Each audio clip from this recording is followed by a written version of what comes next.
Hello, everyone. This is Marilyn DiCarlo, and welcome to my podcast, Flowing into Being. This episode is entitled, Your Anxiety Does Not Define You. I think that we've all experienced those moments when it feels like out of the blue, panic sets in. We're unsure of what to do. Our feelings, our emotions are overwhelming us with fear, uncertainty, indecision, and we might even have physical symptoms. We can break out into a cold sweat. We can feel like sobbing uncontrollably. The thoughts that begin to race through our heads that sort of fuel these anxiety attacks or panic attacks usually have been building for some time. And if we become aware of what we've been noticing or thinking about in our environment, whether it's about a relationship or about our finances or about a career move, even a house move, and we recognize that we have been anticipating that we cannot or will not be able to accomplish it easily or with success, we can begin to see how our anxiety attacks have been triggered.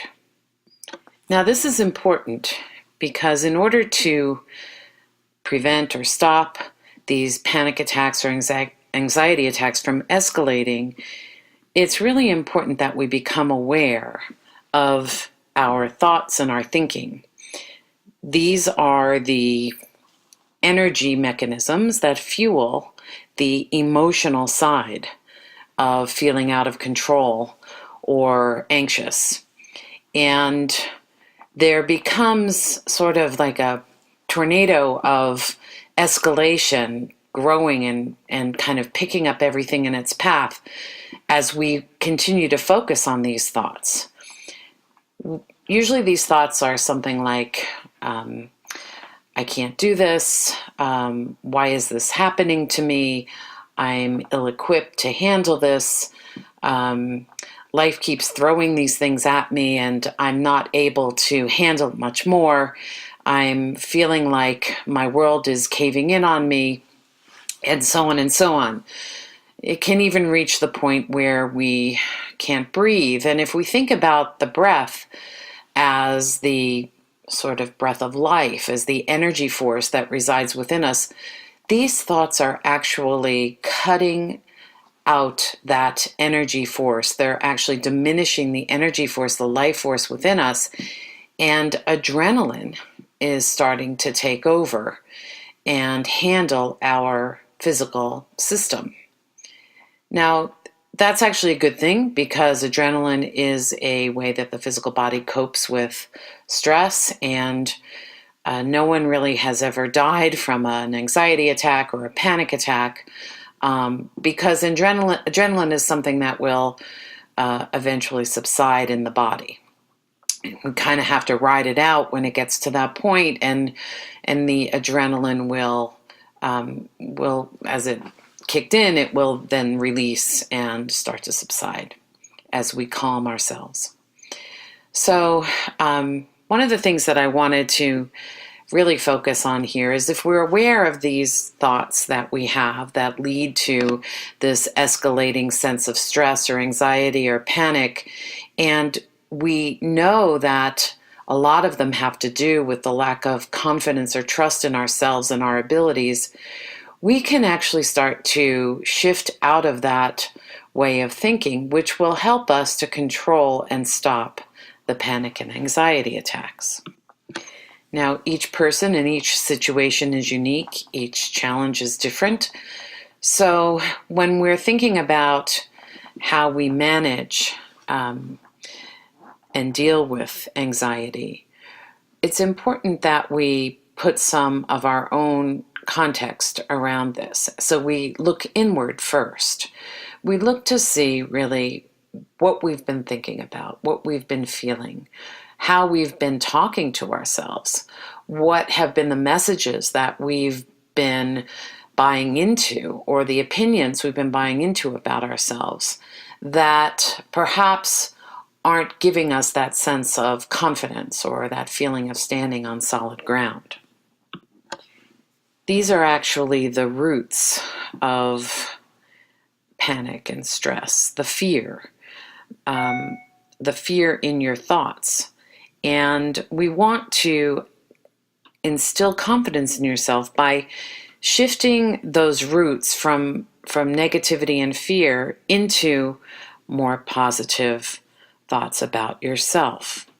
So, repeating little mantras to yourself, such as, I am worthy of living life joyfully, I am worthy of living life without anxiety, my anxiety does not define me. These are powerful thoughts that you can slowly begin to think as you're having a panic attack or feeling anxious, and start to slow down your mind. Shifting out of the energetic sort of feeding frenzy of I'm not able, I'm not going to succeed, whatever those negative thoughts are, and moving more into these positive thoughts, and reminding yourself that I'm not going to die from anxiety. This is my body's natural response when it thinks it's in danger. I am safe. Anxiety does not define me. I am a worthy human being.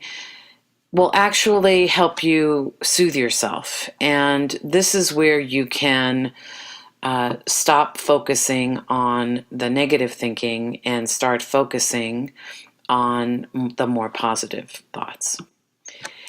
You know that you are a multi-talented and a multi-capable human being. We all have our unique gifts, and it's important to distract yourself when you feel an anxiety attack either coming on or as your heart stops pounding and your racing thoughts start to dissipate. Start breathing and actually congratulate yourself on being able to get through this tough time. Let yourself know it's over. It may arise again, but right now you have a relief. You have a sense of relief. You're alive and you are well. And it's important that you recognize that you have other thoughts, you have other ideas, you have capabilities, you have even the ability to appreciate a beautiful day is something that will help you find renewed faith and confidence in yourself. Keep reminding yourself that you have gotten through this. And even though these episodes feel like you are out of control, as you come through them, recognize that you have taken control back. You can do this. Anxiety does not need to define you. It actually does not define you. Anxiety is a sense of believing that you cannot have what it is that you truly want. In essence, it arises because you see yourself as incapable, as a victim, as someone who is in danger of not achieving or accomplishing what you want. And so what we want to do is actually replace these thoughts with an openness, with a breathing in of the truth about yourself, that you are loved and wholly lovable, and that this is actually going to become your new normal. So think about ways that you might be able to distract yourself. Panic can hit us at any time, but if you're able to find that safe space in your mind, or by doing something, journaling or going for a walk or changing your thinking in some way, turning on some music, you're going to feel less vulnerable, and that will help you to stabilize. I can't express or emphasize the importance of breathing, because we tend to hyperventilate sometimes when we're in an anxiety attack or panic attack. And you want to breathe. You want to breathe because that will help with the finding more calm. It will help with that sense of overload physically, that clamminess, that feeling that sets in. So try inhaling for the count of 5 and exhaling for the count of 8. Breathing is a natural way of calming and reversing the effects of hyperventilation.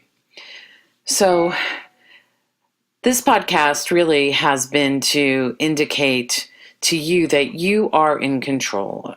You have the ability to overcome this sense of discomfort and pain, and a new beginning where you focus on how you are able to get through a panic attack, and then using some of these tools to actually focus on relieving some of those scary thoughts and feelings and moving into a place where you know you can and will handle anxiety. This is how you're going to stop these anxiety attacks and panic attacks. I invite you to check out my website, marilyndicalo.com, for more tools and information. And if you'd like to reach out to me, I am always happy to hear from you and how things are working out for you. Take care. Thank you.